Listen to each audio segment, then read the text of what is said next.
Today we're going to look at the lower arm. If you didn't see the previous video in this series, you'll want to watch that first. Because we use our hands for so many things, we are quite adept at using our hands.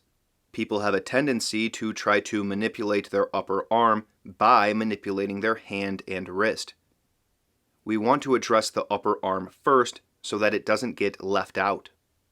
There's a very simple concept we can use here, which is that we want opposition between the wrist and the tip of the elbow, which is the bony tip that sticks out on the outside of the elbow. We can imagine a line going from the center of the wrist to the tip of the elbow. Imagine there's an elastic band going between these 2 points, and you want to pull the elastic band apart in both directions. You should feel some tension if you do this properly, especially at first. The tricky part becomes when you start using your hand. So try reaching for a cup, or really any object. Start with your hand down. Expand the distance between the wrist and the tip of the elbow, and maintain that tension as you change the orientation of the lower arm to reach for the cup. You will likely find that that is not how you typically use your lower arm. Instead, you release the tension most of the time. You may also find that your hand seems to work differently if you get this due tension into the lower arm. And especially so if you also incorporate the other concepts that we've looked at in this series, in particular those for the upper arm.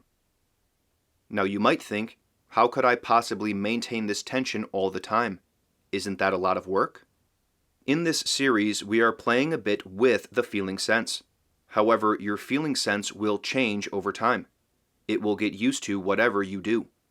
Really, you are already applying a certain kind of effort to your lower arm, especially if, like most people, you hold your arm in a perpetually bent state. You're so used to making that movement that it doesn't feel like work, and doing something else will then feel like a lot of work. The way to get towards not applying a misdirected effort like this is to use the arm the way it's meant to be used. If you recall what we looked at concerning the upper arm, we want the elbow and upper arm to be kept low. Yet when the arm is vertical, to expand the lower arm, we would have to pull the wrist down and the tip of the elbow up. But we don't have to move the elbow up to pull it up away from the wrist. The elbow itself can be moved down in space with the upper arm, even while you're pulling up away from the wrist. Just try it. I find that when I apply this expansion concept to the lower arm, my hand and wrist can function quite differently.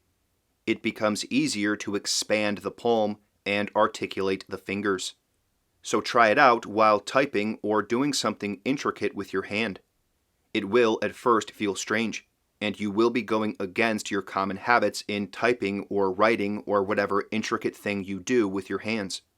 So don't expect it to be perfect the moment you change, but experiment and see if you have more control over the articulation of your fingers and hand. Many people have wrist and hand pains and other issues because we don't tend to maintain tension in the lower or upper arm. Instead, we overly tense certain muscles and leave others out. But with the right conception, we can get due tension, and our musculature and fascia can function properly. If you try this concept out, let me know how it worked for you. Don't try to change completely over in a day. Just work this idea in and try to see if you notice a difference. Over time, you should feel it become more natural. So give it a little time and give it some thought.